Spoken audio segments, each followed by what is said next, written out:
ഹരിശ്രീ ഗണപതിയെ നമ. അവിഘ്നമസ്തു. നക്ഷത്രജാലത്തിലേക്ക് ഏവരെയും സ്വാഗതം ചെയ്യുന്നു. തിരുവോണം നക്ഷത്രത്തെക്കുറിച്ചാണ് ഇന്ന് പറയുന്നത്. 27 നാളുകൾക്ക് 2025 സംഭവിക്കുന്ന ചെറിയ ചെറിയ രാശിമാറ്റങ്ങളാണ് പറഞ്ഞുകൊണ്ടിരിക്കുന്നത്. നിങ്ങളൊരു കാര്യം പറയാനുള്ളത്, ചാനൽ കാണുന്നവരൊന്ന് സബ്സ്ക്രൈബ് ചെയ്യുക, ചെയ്യാത്തവർ തൊട്ടടുത്ത് ബെല്ലിൻ്റെ അകത്തെ ചിത്രമുണ്ടാകും. അതും തൊട്ട് കഴിയുമ്പോൾ 3 ഓപ്ഷൻ വരും. അതിലുള്ളൊരു ഓപ്ഷൻ ഒന്ന് എനേബിൾ ചെയ്ത് വെച്ചാൽ വീഡിയോയൊക്കെ നിങ്ങൾക്ക് ആദ്യം തന്നെ ലഭിക്കും. ഏത് ചുറ്റുപാടിലാണെങ്കിലും, അത് വിജയമാണെങ്കിലോ പരാജയമാണെങ്കിലോ പക്വതയോടെ കൂടി പെരുമാറുവാൻ ശ്രമിക്കുക. അതായിരിക്കും ഈ 2025 നിങ്ങൾക്ക് നല്ലത്. അതിപ്പോൾ എന്ത് പ്രശ്നം തന്നെ ആണെങ്കിലും, വിജയിച്ചാലോ പരാജയപ്പെട്ടാലോ എന്ത് തന്നെ ആയാലും പക്വതയോടുകൂടി ഒന്ന് പെരുമാറാൻ ശ്രമിക്കുന്നതാണ് 2025 നിങ്ങൾക്ക് നല്ലത്. എല്ലാ രംഗത്തും ശോഭിക്കുന്നവരാണ്, അങ്ങനെ പ്രകൃതമാണ് തിരുവോണ നക്ഷത്രക്കാർ.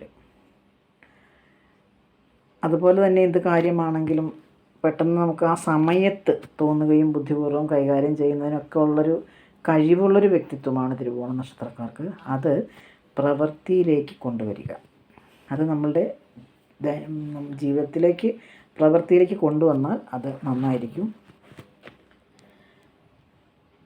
എല്ലാ തരത്തിലുള്ള ആളുകളുമായും ഇടപഴകാൻ കഴിയുന്ന ഒരു പ്രകൃതമാണ് തിരുവോണ നക്ഷത്രക്കാർ.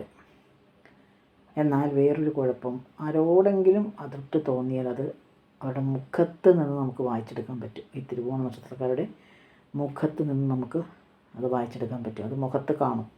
ചില ആൾക്കാർ അങ്ങനെയാണ്, നമുക്ക് എന്തെങ്കിലും ആരോടെങ്കിലും അതിർത്തി ഉണ്ടെങ്കിൽ പെട്ടെന്ന് മുഖത്തത് പ്രതിഫലിക്കും. അങ്ങനെ ചില ആൾക്കാർക്ക് അങ്ങനെ ഉണ്ട്. അത് നിങ്ങൾക്ക് പ്രത്യേകിച്ചും നിങ്ങളുടെ മുഖത്തു നിന്ന് വായിച്ചെടുക്കാൻ സാധിക്കും. സമയം ഒട്ടും പാഴാക്കാതെ ആത്മവിശ്വാസത്തോടു കൂടി എല്ലാ കാര്യങ്ങളിലും ഇടപെടാൻ നോക്കുന്നതാണ് നിങ്ങൾക്ക് നല്ലത്.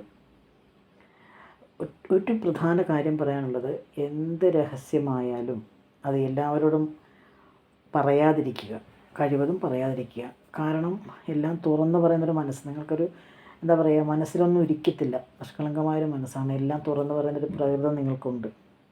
ആ ഒരു ശീലം അത്ര നല്ലതല്ല. അത് നിയന്ത്രിച്ചില്ല എങ്കിൽ നിങ്ങൾ ചതിയിൽപ്പെടാനൊരു സാധ്യത ഈ വർഷം കാണുന്നുണ്ട്. അതുകൊണ്ട് എല്ലാ കാര്യങ്ങളും എല്ലാവരോടും തുറന്ന് പറയാതിരിക്കുക. നമ്മൾക്ക് പറയേണ്ട കാര്യങ്ങൾ മാത്രം പറയുക. അങ്ങനൊരു ശീലം നിങ്ങൾക്കുണ്ടെങ്കിൽ അതൊന്ന് നിയന്ത്രിക്കുക. ചതിയിൽപ്പെടാനൊരു സാധ്യത കാണുന്നുണ്ട്. ഇതിങ്ങനെ പറയുന്നതിൻ്റെ ഫലമായി ചതിയിൽപ്പെടാനൊരു സാധ്യത കാണുന്നുണ്ട്. നോക്കിയും കണ്ടുമൊക്കെ നിൽക്കുവാണെങ്കിൽ നല്ലൊരു സമയം തന്നെയാണ്. ഇപ്പോൾ ഈ പറഞ്ഞ കാര്യങ്ങളൊക്കെ ഒന്ന് മനസ്സിൽ കണ്ട് മുന്നോട്ട് പോകുക. പുതിയൊരു വീഡിയോയുമായി കാണുന്നവരെല്ലാവർക്കും നന്ദി, നമസ്കാരം.